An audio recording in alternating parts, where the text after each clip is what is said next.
Pour répondre aux agriculteurs, Gabriel Attal devrait prendre la parole demain. C'est une information Europe 1.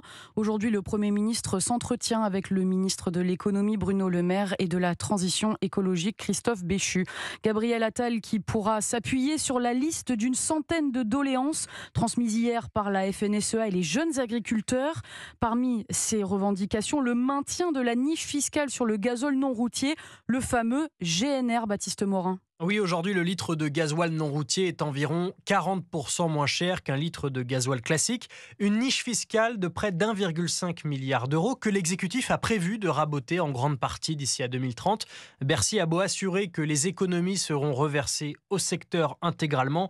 La mesure provoque la colère des agriculteurs, principalement pour deux raisons. D'abord, si l'objectif est de favoriser l'utilisation d'énergies moins polluantes, il faudrait pouvoir compter dessus. Or, les alternatives électriques ou au gaz restent encore balbutiantes.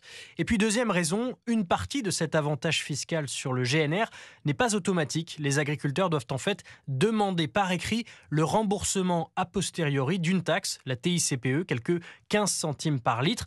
Beaucoup y renoncent, faute de temps. La simplification qu'ils réclament consisterait par exemple à inclure la remise dès l'achat. Baptiste Morin du service économie d'Europe 1.